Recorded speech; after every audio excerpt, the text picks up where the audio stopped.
बुद्ध का उपदेश। एक बार परदेश में अकाल पड़ा। यह देखकर गौतम बुद्ध को बड़ा दुख हुआ।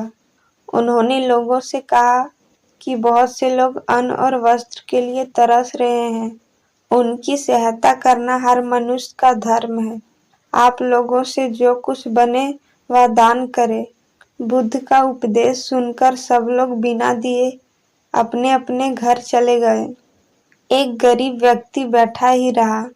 उसने सोचा कि मेरे पास तो ये वस्त्र है, अगर मैं इन्हें उतार कर दे दूंगा तो मैं नंगा हो जाऊंगा।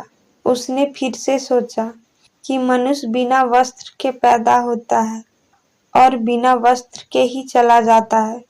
ना जाने कितने साधु सन्यासी बिना वस्त्र के रहते हैं, फिर मैं बिना वस्त्र का क्यों नहीं रह सकता। उसने अपने वस्त्र उतारकर बुद्ध को दे दिए। भगवान बुद्ध ने उसे आशीर्वाद दिया। वह प्रसन्न होकर घर की ओर चल पड़ा। वह खुशी से चिल्लाकर कह रहा था, मैंने अपने आधे मन को जीत लिया है। तभी सामने से राजा की सवारी आ रही थी।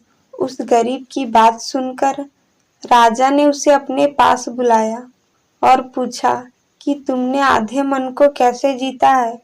उस गरीब ने कहा कि भगवान बुद्ध दुखियों के लिए दान मांग रहे थे। यह सुनकर मैंने अपने वस्त्र उतार दिए। पहले तो मेरे मन ने इनकार किया, फिर मैंने उसे समझाया कि मनुष्य बिना वस्त्र के पैदा होता है और मृत्यु होने पर साथ में कुछ भी नहीं जाता। राजा उसकी बात से बड़ा प्रसन्न हुआ। उसने मोतियों का हार और कीमती वस्त्र उसे दिए। उसने वह सब लेकर भगवान बुद्ध के चरणों में रख दिए।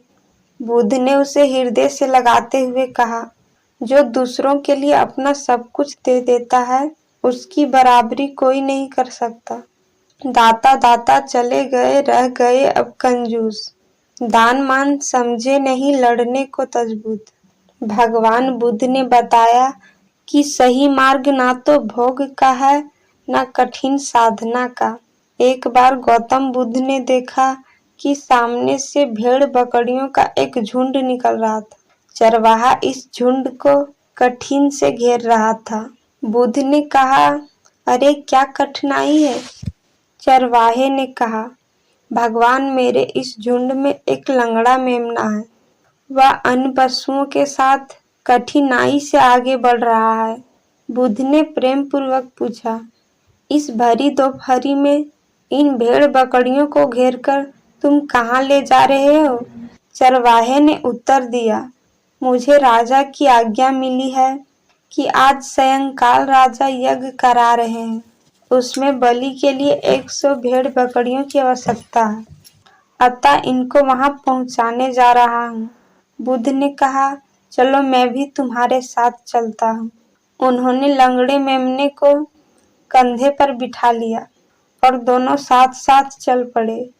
जब वे नगर में घुसे तो लोगों ने देखा कि बुद्ध अपने कंधे पर एक मेमने को रखकर चले आ रहे हैं।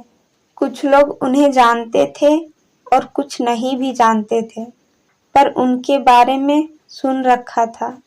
लोग बोले, देखो यह वे तपस्वी जा रहे हैं जो सामने पहाड़ी पर रहते हैं। कैसे शांति के अवतार हैं। वे दोनों यज्ञ स्थल पर पहुंचे।